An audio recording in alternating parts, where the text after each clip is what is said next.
Our next speaker is from Hawaii. His name is Bill Dorman. He's the current news director of Hawaii Public Radio, and he was CNN's former Tokyo correspondent and former managing editor of Bloomberg's Asia Pacific broadcast. He covered news from more than a dozen countries. He's been to Afghanistan, Pakistan, Saudi Arabia, Indonesia, and Vietnam. Now he speaks to us here in the Philippines. Let's all welcome Bill Dorman. Good morning. Okay, everybody stand up. I'm serious, everybody stand up. Keep your feet flat. Go like this. Go like this to the other side. Now turn to somebody either next to you or around you and smile. Laugh at them. All right. Now sit down. Now sit down. All right.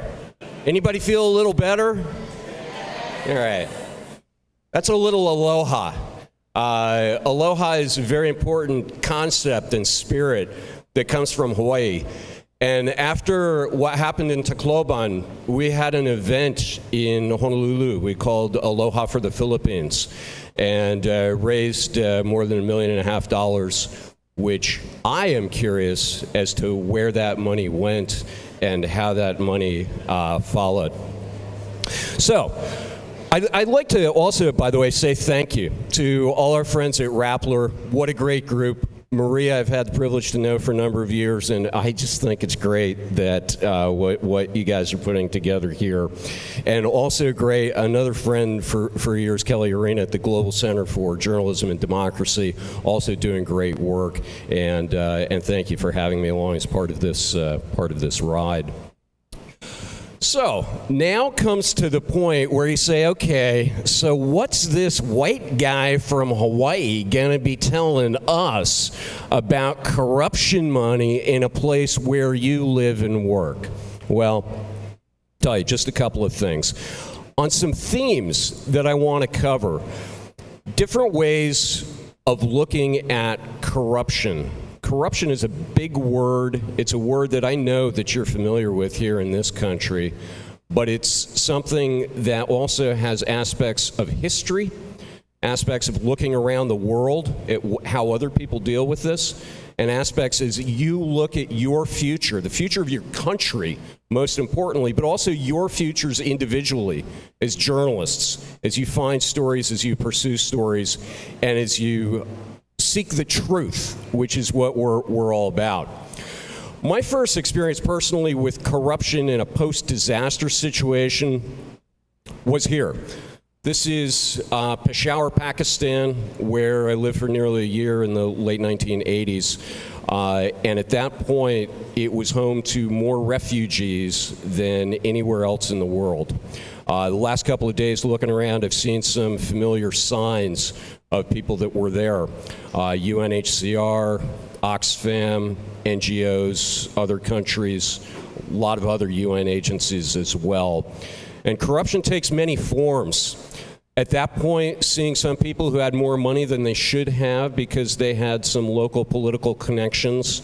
They were involved in families that for years had some power and influence in the region.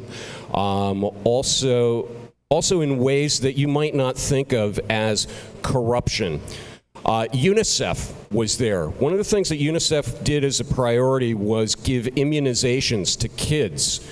So they gave shots. People in the refugee camps saw that the youngsters who got shots got better and their health was better. So everybody wanted to get shots. There were people that took recycled syringes, filled them up with contaminated canal water, and gave those shots to children. Some of those children had their arms amputated because of diseases that followed. That's a form of corruption that, again, is something that I won't forget. But when you talk about corruption, starting with basics, what are the definitions? Dishonest, illegal behavior, powerful people, government officials. Transparency International is a group that works on corruption, tracks corruption. They're one of the groups that you go to for how are we doing in terms of the fight against corruption. They call it the abuse of entrusted power for private gain. Now, in coverage about things not that just have happened here since Yolanda, but also in coverage of the Philippines in general, you hear the word corruption. You also hear a couple of other phrases. Bureaucracy. Now, bureaucracy sometimes is tossed around as, oh, the evil bureaucrats. But you know what? Bureaucracy is how a lot of the world's work gets done, especially in terms of government. The definition is just it's a large group of people involved in running a government, but who aren't elected, or system of government and business that has many complicated rules and ways of doing things. I've had the privilege of being involved with some of the Philippines government bureaucracy because I came here on a passport that had less than 6 months before it expired, which is not something to do. But the bureaucracy was very efficient in terms of moving through a process and getting things done. There's another phrase that sometimes gets used in disaster situations, which is incompetency. This is just, hey, you can't do something. The inability to do something well. As reporters, as journalists, and as those aspiring to be journalists, it's very important to keep these three terms separate because they are not synonymous. All right, but corruption is the big one we come back to. And one of the most dangerous things about the concept of corruption is that it's corrosive. By that I mean it can make people feel like, oh my God, everybody's crooked, everybody's always been crooked, it's always been this way, nothing's ever going to change, what's the point? But this is where I come back to history. It's very important, again, white guy from Hawaii telling you about your own history, but it's very important for you to know your own history, know where you come from, because just as soon as you say, you know what, there's no use, nothing's ever going to change, it's always going to be the same, or maybe not. Maybe things will change, and I realize in terms of neighborhoods and regions and all of that, but Transparency International, as I said, tracking the perception of corruption. Philippines ranking, okay, moving up, doing better. Out of 177 countries, ranked number 94. It's not a great performance, but it's better than it was. 105 out of 176. Score improving slightly as well. Corruption, however, if you think it just happens here, that's not the case. I have, by the way, I see some folks getting screenshots. I have a screenshot for links later on some of this that will take you to some of these reports that I'm talking about. This guy, a couple of weeks ago, was the energy minister of Indonesia. He now has a different, now he's out of work actually, because he was forced to leave the government because the Corruption Eradication Commission in Indonesia found that he had been engaged in graft. One of the people that used to work with him was caught on camera taking stacks of dollar bills and stacks of Singapore dollar bills as well. He is now in jail for a 7-year term. The reason I mention that is that the pattern of corruption to accountability to consequences is a very important one to track. It's a very important one for you to track as journalists. It's one thing to say, oh my God, these things are corrupt, this was wrong. Follow that up with what happened. Where is the accountability? And then what are the consequences when you see that accountability? By the way, Indonesia's 112 on the corruption index. So you guys are doing better than Indonesia, and yet Indonesia has some of these mechanisms set up to deal with corruption sometimes. When corruption happens in a disaster zone at a time when people are hurting, at a time when there is widespread pain, it is, of course, hurts an extra level.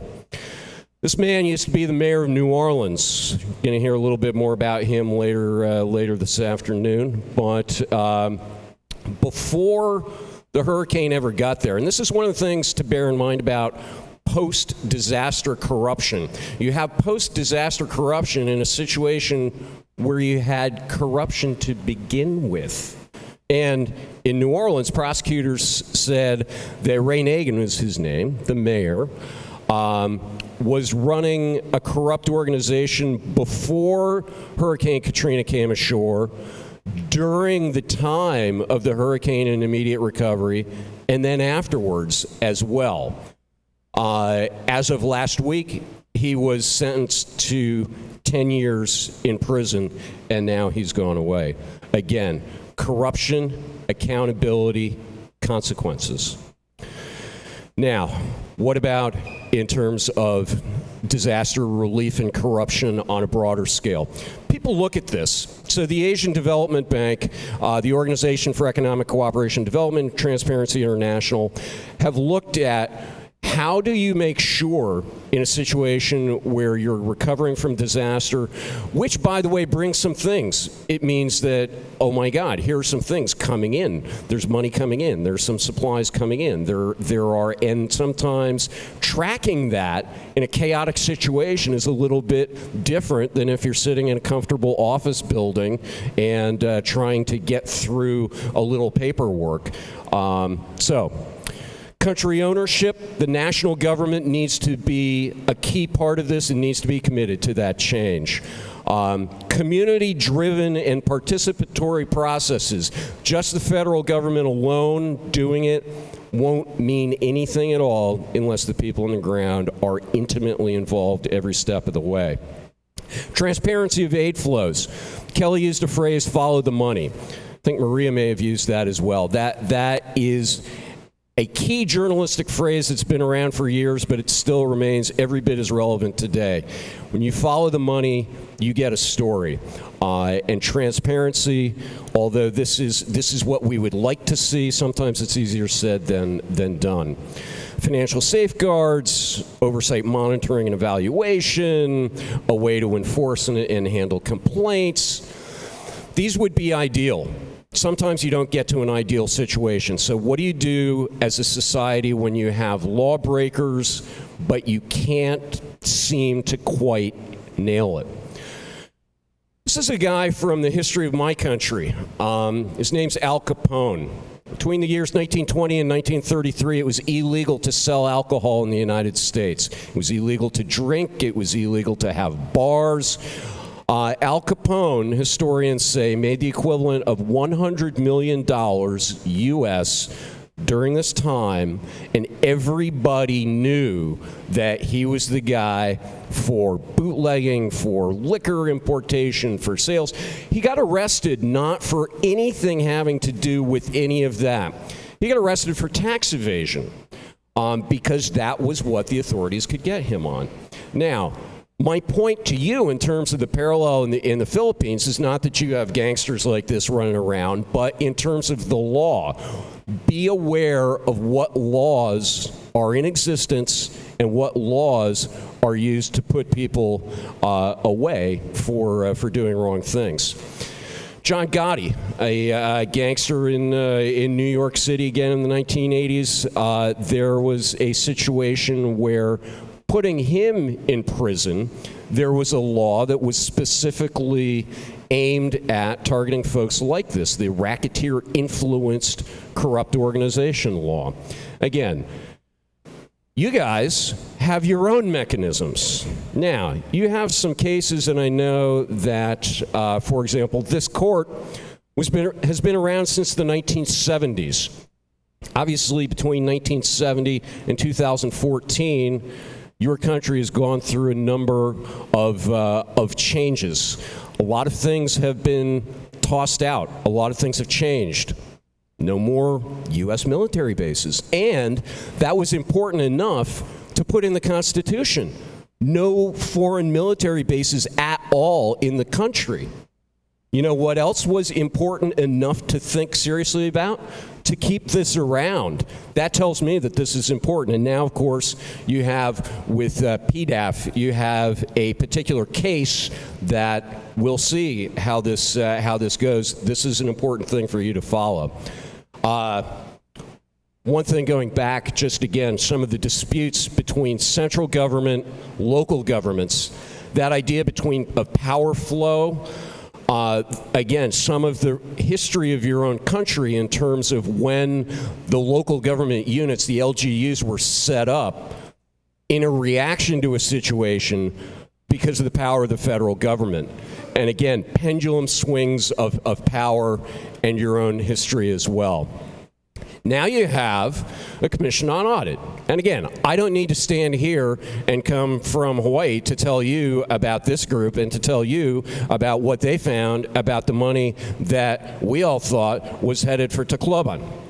But what I'm telling you is that as journalists, as aspiring journalists, this is great information for you because now you have a report on the record, public documentation that you can follow. It's one thing if you say, you know, my cousin lives over on the other side of the island, and you know what he told me about what happened down there? You wouldn't believe. You know, that's one thing, and that's fine, and that's something that you can follow up as well, and you can crowdsource, and you can do a lot of other things. But when you have the stamp of a government on something, it's saying, you know what, here's what happened. That's something to follow as a journalist. So, practical matters. Some of these are having to do with stories generally. Some of this involves corruption and following that as well. Faces on numbers, tell stories behind the statistics. I could have told you when I started about when I was in Pakistan, there were these cases of siphoning off supplies from UNICEF. But I told you that story about kids who lost their arms because they were amputated, because I saw that with my own eyes. And that sticks with me. And so for my audience, for people that I'm writing for, that I'm trying to target, whether it's broadcast, print, online, anywhere, those stories will carry weight and will help underline the statistics, the numbers that you do have. Find situations that are working to highlight those that are not. In every case, even in a disaster zone, some things work. Some people are able to figure out the system. Talk to those people, see what they have done that others have not. Public information, common sense. I mentioned before the government report.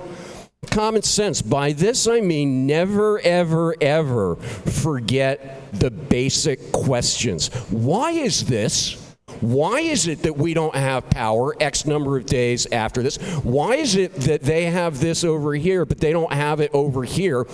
Why is it, again, think of your audience.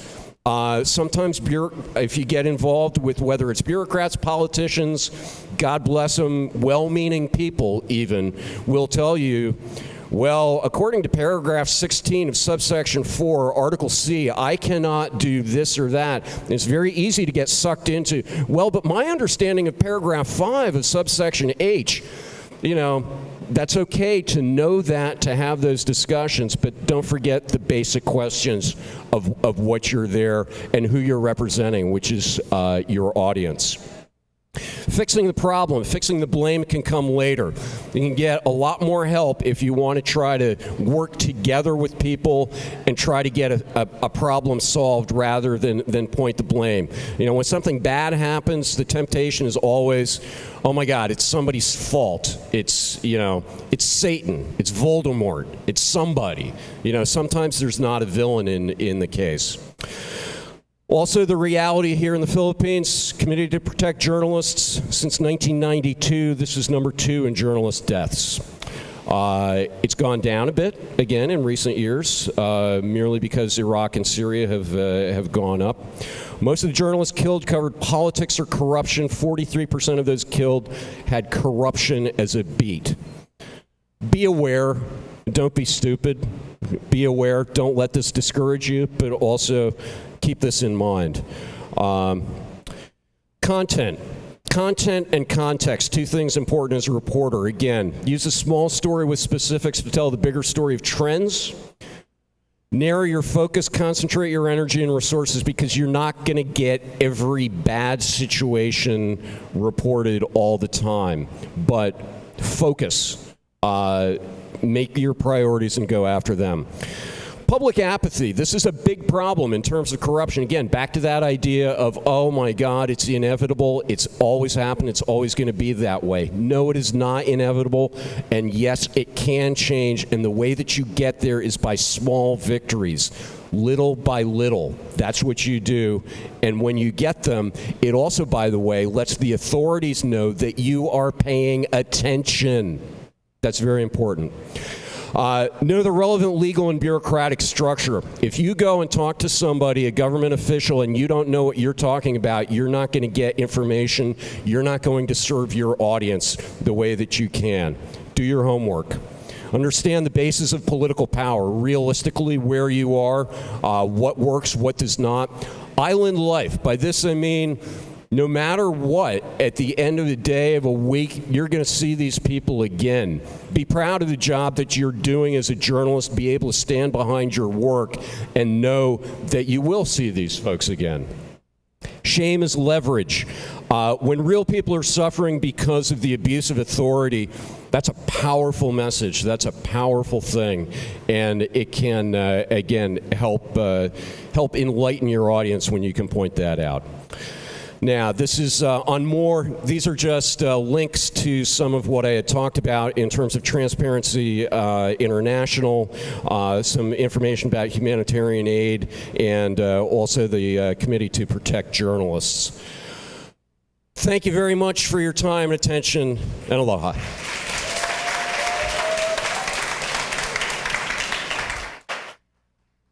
Thank you very much, Bill.